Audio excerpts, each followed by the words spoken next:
Hi, it's a great pleasure to welcome everyone to this panel discussion on HBCUs. I'm Brett Pulley, the Atlanta Bureau Chief at Bloomberg News. The role that HBCUs play in our society and our economy is paramount. While representing 3% of all four-year colleges and universities, HBCUs produce 17% of all bachelor degrees awarded to African Americans. Additionally, HBCUs enroll a disproportionately high percentage of first generation and low income students, and they outperform other institutions in supporting and graduating these students. We've heard much of the tremendous number of gifts that have gone to HBCUs in the aftermath of the social unrest last year. Yet, even with the generous gifts in recent months, the funding need remains overwhelming for many HBCUs. In fact, the endowments of all 101 historically Black colleges and universities now total just $3.4 billion, according to the College Fund. As Bloomberg's higher education writer Janet Lauren recently wrote, that total amount is less than the endowment of a single Ivy League school, the poorest Ivy League school, Brown University. And with that, I think it's a perfect segue to our most distinguished panel. I'm honored, first of all, to welcome the president of Spelman College, Dr. Mary Schmidt Campbell. Also, please welcome Asahi Pompey, the global head of corporate engagement and president of the Goldman Sachs Foundation. Also, we're honored to be joined by Dr. Walter Kimbrough, the president of Dillard University in New Orleans. And last but not least, please welcome Dr. Ruth Simmons, who is the former president of the aforementioned Poor Ivy, Brown University, and is the current president of Prairie View A&M University in Texas. Welcome, everyone. And Dr. Simmons, I'll start with you as the president of Smith College prior to Brown and of Brown University. You've certainly led some of the nation's most distinguished institutions. And at Prairie View, you've had really a great success at fundraising. How would you characterize the current financial state of HBCUs, and why is there this tremendous funding gap? Well, thank you very much. Hello to all of my colleagues. I'm very pleased to be with you all. First of all, I have to always remind people that the HBCU sector is quite diverse. And so we should talk about them as if they are, in fact, diverse. Some are reasonably well funded, some are very poorly funded, some are outstanding institutions, some of them are struggling. At Prairie View, I'm a native Texan and returned to Texas to lead Prairie View. And I tend not to try to compare institutions. Each of us has a mission. And as educators, we try to focus on our mission and fulfill that mission to the best possible degree. We obviously have different historical backgrounds. We have different purposes in some regards. We have different fields that we mount. And we're always trying to manage in the context of all of those things that we're trying to do. So what are the factors for HBCUs? First of all, places like Smith and Brown have had many, many decades of very well-heeled alumni supporting them. And that means wealthy students come to those institutions. They commit to funding those institutions after they leave, and they do things like leave money for them in their wills. They give major gifts, they give leadership gifts, and that's a continuous process that has built up over time, leading them to be very wealthy institutions. Obviously, with those funds, they can do a good deal. At Prairie View, we're a state institution. We rely on the largesse of the state government and the state legislature. It's a tough state to do that in because legislators here don't always understand the unique purpose of our institution and don't always support the things that we want to advance. And so we dwell in a political context as a state institution, and that has its limitations. So I would say that we have had some luck recently raising money thanks to the conditions that exist today. But we are nowhere near where we need to be in order to mount the programs that we wish to have to support our students. Yes. That the point you just made about the fact that you guys are a state institution, and not all HBCUs are. It's something I want to make sure that we circle back to. It certainly is a critical distinction. One of the things that I'd like us to also talk a bit about is each year the federal government disperses about $1 billion to HBCUs through a mix of programs such as Pell Grants and research and development contracts. Under the American Rescue Plan, just recently, the Department of Education earmarked $1.6 billion to HBCUs, and additionally, they have I think $577 million has been awarded through the Coronavirus Aid Relief and Economic Security Act, the CARES Act. And then there's been some debt relief that the federal government has provided, et cetera, to HBCUs. And so it brings me to the question I'll ask you, this Dr. Kimbrough. In addition to the tremendous number of private gifts, or certainly the increase in private gifts that we've seen lately, how would you characterize the amount of federal support that HBCUs are receiving? Is it historic? Is it enough? And what kind of difference does this additional funding make for students at Dillard and other HBCUs?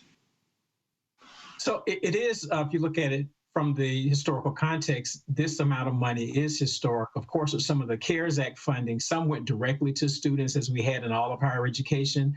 There were some additional funds set aside specifically for HBCUs that was to provide some support for the institutions, which I think is very valuable.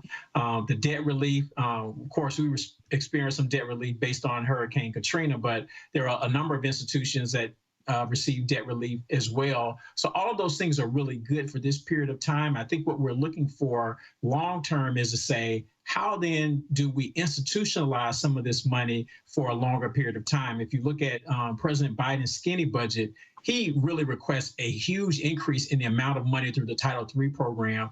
That would be great if we can make that permanent every year. So those are the kinds of things, because, as I always say, HBCUs, even with the entire spectrum, as Dr. Simmons talked about, there is a lot of diversity, but we still are comparatively underfunded institutions that serve underfunded people. Even institutions that have the smallest number of Pell Grant eligible students are many more Pell students than the average number of college students nationally. So we've got to continue to have these kind of resources, and particularly when we're addressing some of the issues in terms of the wealth inequality in this country.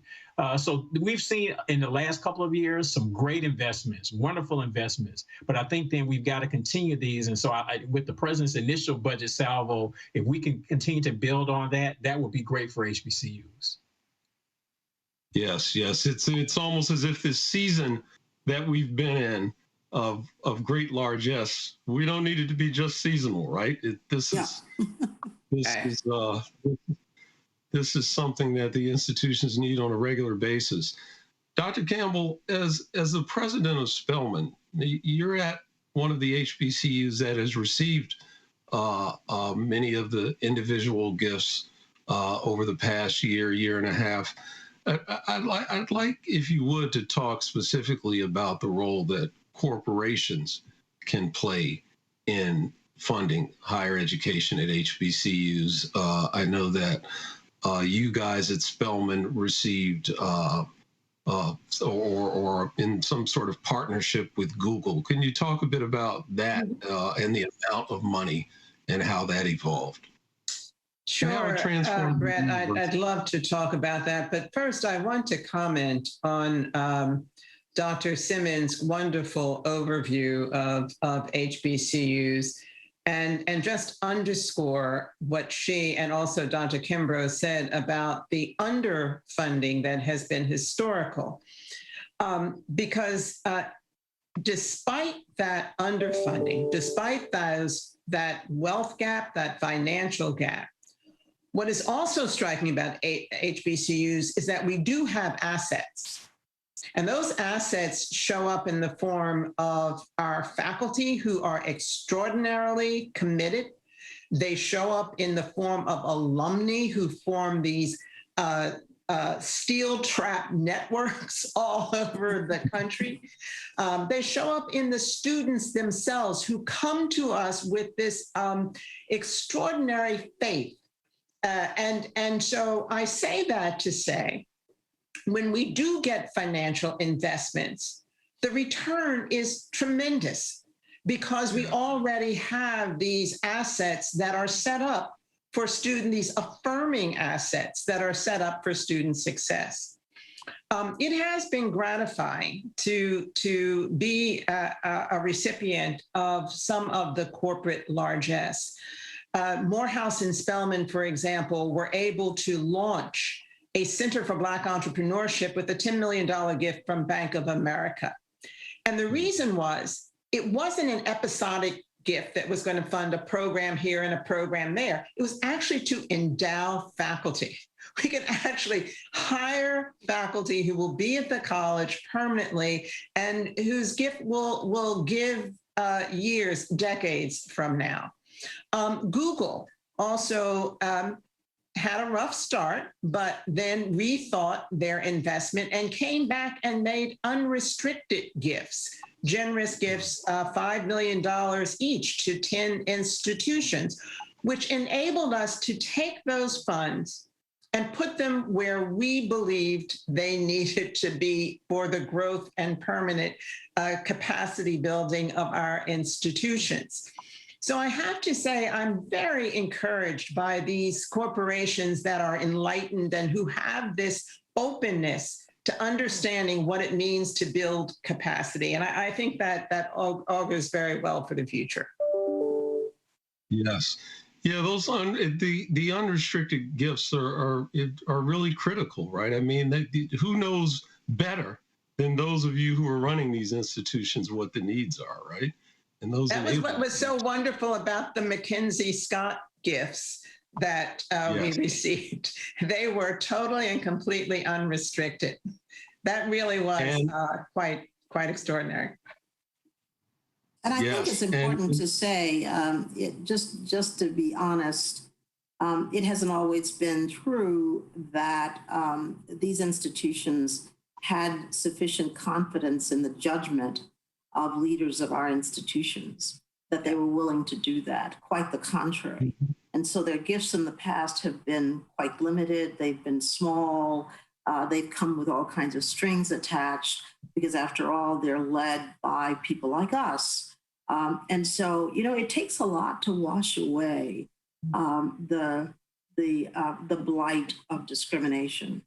And we're still living with it. And so corporations come, they are very well-meaning in offering to do things, but I'm encouraging my colleagues to talk frankly with donors about the respect that our institutions need to command. And when we know that they're going across town to a white institution and making a very generous, unrestricted gift, and they come to us and make a very limited gift with a short-term gift with all kinds of restrictions, that's tantamount to continuing a tradition of mistreatment for African-American institutions, and we must not stand for it. And so we have to stand up to them and say, I'm very sorry, but that won't do. Absolutely. Yes. Absolutely. It's like the Allison Scott Mackenzie gift set a new standard in a few ways, right? I mean, in terms of the amount, but also in terms of demonstrating the kind of trust that, and belief in the institutions and the leadership. Asahi, I'd like to just maybe change the track just a bit for a while and talk about the end game for these students, right? The end game is jobs and careers and earning and building wealth and closing this yawning wealth gap that we're faced with in this country. On Wall Street, firms have recently greatly increased their interest, certainly in HBCU students and recruiting at HBCUs. But as my colleague Max Abelson reported last week, progress is slow. Goldman Sachs, he reported, nearly double the number of HBCU interns to 37 this last year. But ultimately, graduates landed just 3 more full-time jobs at the firm than they did the previous year. So what are firms like Goldman doing to enhance HBCU representation among the workforce and to elevate these employees to senior ranks once they're inside? Yeah, first of all, I want to say thank you. And I agree with a lot of the comments obviously made by Dr. Simmons, Dr. Campbell, and Dr. Kimbrough. In terms of, what I think Wall Street and Goldman's just one example is doing, I think it's sort of threefold. One is getting students earlier and demystifying Wall Street. And what we mean by that is we launched a program last year, and this is just one example, called HBCU Market Madness, where we partnered with a number of HBCUs to literally get freshmen and bring them into Goldman Sachs. This year, obviously, it was verbally. But we think that the vision is to get early access, early opportunity, help Goldman Sachs understand these students early, and frankly, to demystify what it's like to be an analyst at Goldman Sachs, what's an LBO model, and to do that at the stage of freshman. Because frankly, in order to get a job when you graduate from school, you've got to be part of the summer program when you're a junior, which means you've got to be thinking about us when you're a sophomore and effectively know about us, thinking about us when you're a freshman. And so that is sort of not happening in the way that it should. And so a lot of what we're trying to do is really get in there early, and as early as the freshman year has been one of the key things that we've been doing. The other thing that we've launched and others, are doing sort of similar things is really having a summit at Goldman Sachs for HBCU students. Specifically, we were the first corporation to do that back in 2017. And that's another way of getting, frankly, our management at Goldman Sachs more access and having them really see the students and what they can do. But a lot of this really comes down to demystifying it and, frankly, just getting the numbers higher. We simply need to hire more students. This year, we've increased that by 85%. Our summer class increased by 85% the number of HBCU students that are part of the summer class. We've made aspirational goals. And the other thing we've done, Brett, is we've made those goals public, right? So our CEO has gone out and said, this is what we're looking to do. We're going to double our hiring from HBCUs by 2025. By the end of this year, we're increasing our hiring from the schools that we're recruiting from to 25 schools by the end of this year. And so making clear goals, making those goals public, and being, frankly, accountable.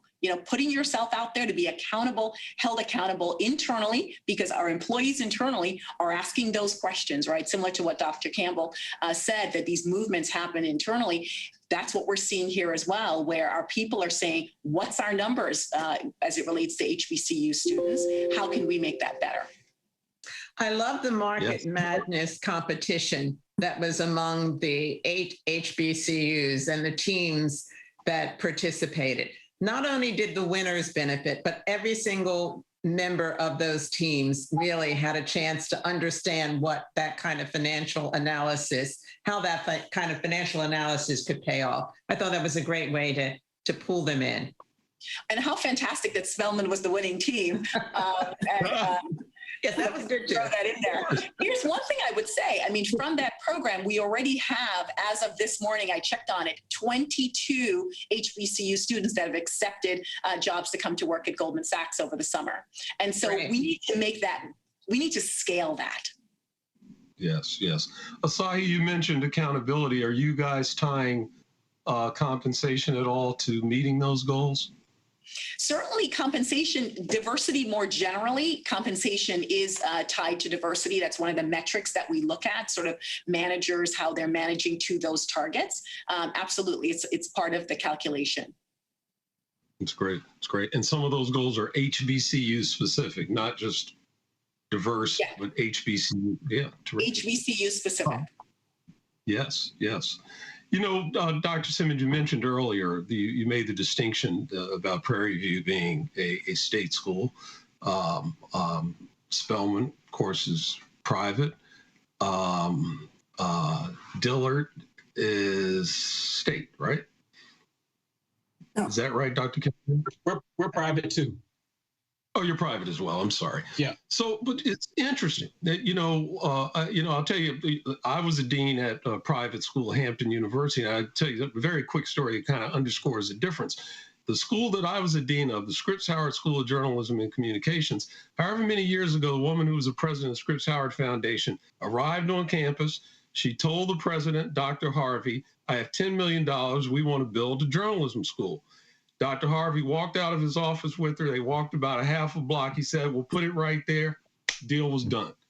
That won't happen at a state school. Part of the challenge is that state governments have long discriminated, as you pointed out, against Black students in the colleges they attend. And a recent audit in Tennessee revealed that from 1957 to 2007, the state there failed to meet its legal obligation to match federal and land grant funding of its Black college, Tennessee State University, by more than $500 million. And according to one estimate, Maryland, over the past century, has shorted its public colleges, its Black public colleges, I should say, by at least $2.7 billion. So Dr. Simmons, as a president of a state institution, how has this impacted your college historically? And in what ways does the state's oversight impact your ability to garner philanthropic dollars and use them as you see necessary? Well, the point that I've tried to make, I mean, we're in a very felicitous situation right now. We're a member of the Texas A&M University system.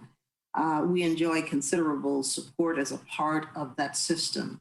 But here's what people fail to understand, because, we are a nation of forgetting.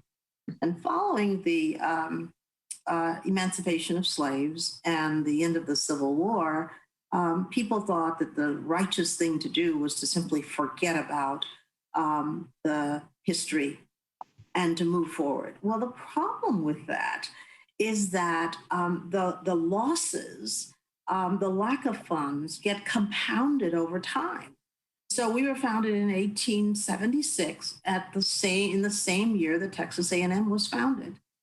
But for so much of our history, we were supposed to be less than, because African Americans were thought to be less than and did not need the same quality of education as whites going to school at Texas A&M. So naturally, over decades of lost funds, we are still living with the legacy of that. To catch up would be extraordinary. We'll never catch up, basically. And so what I often say to people to help them understand why they should care about this is that this legacy of underfunding has carried forward in the way that wealth disparity has carried forward.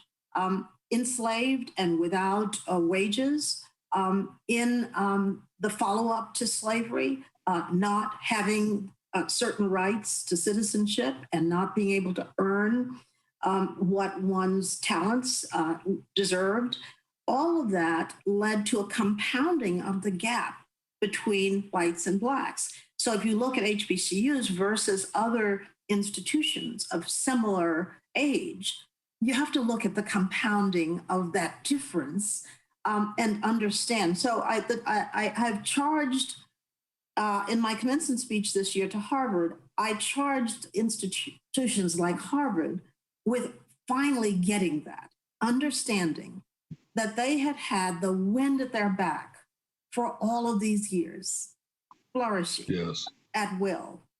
Whereas HBCUs had faced gale force winds, trying to survive in spite of enormous odds and opposition. And so I believe that higher education itself has an obligation to HBCUs to help recover some of the loss that HBCUs have suffered as a consequence of having been treated so differentially over all this time. I'm very hard on people. I'm sorry for that. But you see, we'll never get out of this if we don't tell the truth about it. So the truth telling is a very important function for us right now in this moment, in this window. We must own up to what has transpired, and we must say, what can we do to correct that?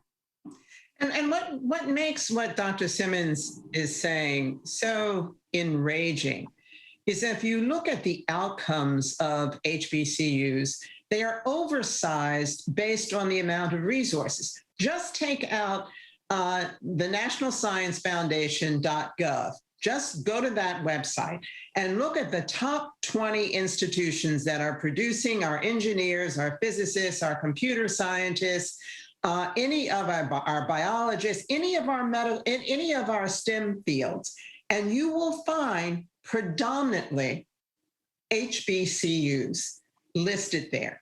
So that means that even with all the compounding of the lack of resources, we're still able to pull these rabbits out of the hat and produce 84% of the judges and the majority of the lawyers and the doctors. I mean, Xavier produces more of the physicians in this country than any other college or university. That's absurd.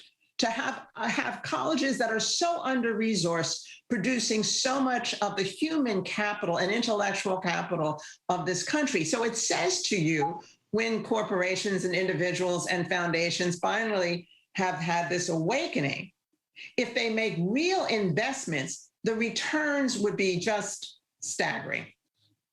Yes, yes. As you've pointed out, so much tremendous talent and really under-recognized resources in terms of human capital at these institutions. I want to talk a bit about a related topic, and that's the ability to build the university endowment. And I think we have a graph to show the largest HBCU endowments. And of course, Dr. Campbell Spelman has the distinction of being among those top 3 or 4 or 5. What are the keys to success in building these endowments? How critical is alumni giving? Another thing that I certainly know about Spelman is that you guys always punch really high in terms of the percentage of alumni who give to the university. What is it that Spelman does that has enabled the school to get to such a large percentage of alumni giving and to build a pretty formidable endowment? So alumni giving is important, but I think in all honesty, building endowments really require major gifts to launch it, and then superb management to accelerate the growth of the endowment. And frankly, Spelman had a great deal of luck at the beginning of its birth. We were named after Laura Spelman Rockefeller, her family, the family of John D. Rockefeller, and then John D. Rockefeller Jr. continued making investments. Somewhere in the 70s, we got a bequest that when it matured, it gave us an extraordinary basis on which to build an endowment. And God bless us, we had a man by the name of Robert Daniel Flanagan, who was at the college for 50 years and turned out to be a genius. I mean, a genius when it comes to endowment management. So that now our endowment is close to $500 million. And we're very proud of that, but it was because we happened to be at a certain time in our history the beneficiaries of some largesse, right? And then the beneficiaries of superb management. So that is, in my view, that was a lucky turn of events for Spelman College. Yes, yes. I want to make one comment around the systemically changing the uneven funding, because I think something that Dr. Simmons and Dr. Campbell said, I just want to harken back to. Being on the inside as a corporation giving donations, what I can tell you honestly is that CEOs change, corporate priorities change, presidents of foundations change. And in order to really break the cycle of that uneven funding, there are a number of things that I think are absolutely critical. Yes, the initial program that gives the funding, but that must be a multi-year program, at least 5 years, 10 years, even more. Our HBCU Market Madness program, for instance, is a 5-year commitment. Our 1 Million Black Women Initiative, for which we're graced to have Dr. Simmons on our advisory council, is a 10-year, $10 billion commitment. So that multi-year announcement and commitment, I think, is really critical. Potentially having individuals from the corporation that are on the board of the organization, the board of the HBCU, is another way to sort of institutionalize it. The way we think about it is, as I think about our commitment, long after I've left Goldman Sachs and long after David Solomon, is no longer the CEO of Goldman Sachs, what will our commitment be to HBCUs? And that's what we're looking to build over time, and getting our people invested, hiring more people, because the more people you hire, you attract more people. They earn more money over time. They get into the donation stream. They recruit more individuals. And so I think it's that cycle of, the things that I just mentioned, those 4 elements, that I think are absolutely critical to really sort of systemically change the tide of uneven funding. Yes, yes. Dr. Kimbrough, I'd like to ask you, for example, in this past year, I think at Dillard, you guys were among the institutions that received funding from McKinsey Scott. That funding, some of that will go to your endowment. That's right. You have the freedom to use it as you see fit. Will some go to the endowment, some go to operations? For example, how does that impact your endowment at a school like Dillard? Right. So, those are the conversations we continue to have. We started off using the funds for capacity building. So in this new environment, and we're limited in terms of how we can recruit, we use some of that money to really bolster some of our enrollment management plans and use some additional services to identify some high achieving students that we could reach. We use some other as a part of just the overall branding of the institution, because as the other presidents have mentioned, I think, the confidence in the leadership and people knowing about the institutions helps to attract some of those larger gifts. And so for a lot of people, Dillard is still not a household name. And I always tease people to say we're in an interesting position. If you look at the report done by the Associated Press this summer, we were number 5 in terms of endowment per student. And people wouldn't think about it like that. So you're not in terms of the big household names, but, with the over $100 million endowment and 1,200 students, we're averaging over $70,000 per student in terms of endowment, which is very high for HBCUs. So we want to still build some of that brand and name recognition that will help attract some of those major gifts. And we can tell some of those stories about, our high achieving academic programs. So we have some flexibility. We've done a really good job with our board in terms of some of that management. So you do have board members say, let's put more in the endowment. Let's keep growing the endowment as well, because that's really good for permanence. But some of it we have to use in terms of some capacity building now. How can we address some of those issues that we have right now that will give us greater flexibility going down the road? So those are the things we're doing with it. But it's great when you do have that level of flexibility and you just say, here's $5 million, you use it as you see best. That's been a great blessing.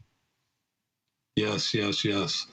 What about, before we close, what about calls to action? I should point out that leadership is obviously critical at these institutions, and 2 of our 3 presidents have announced that they are leaving their respective institutions. Congratulations, Dr. Campbell, on your forthcoming retirement. And Dr. Kimbrough, you've announced your resignation at Dillard at the end of this school year as well. So leadership is clearly an ongoing critical issue, as evidenced here. what other calls to action? And please, whoever would like to start. If I may, the one thing I want to emphasize is that these institutions belong to the nation, it's true, but more importantly, they belong to us. And so it is our duty to support them. So I'd like to see every person who has benefited from HBCUs to make a commitment to contribute to these institutions in an ongoing way. We should not simply rely on others to support HBCUs. A good deal of the reason that some people will support us is because they see that our supporters are involved and that they are committed and they are committed to give. And not enough of us are giving. And so that to me is even more important in a way than some of the large gifts that we're giving, for us to understand at a profound level that this is our duty as a community to support these institutions. Yes, well said. With that, because I know we're out of time, I'd like to just really express the deepest gratitude to each one of you for having this conversation, but more than that, for the really important work that you do. Thank you so much. Thank you. Thank you. Thank you.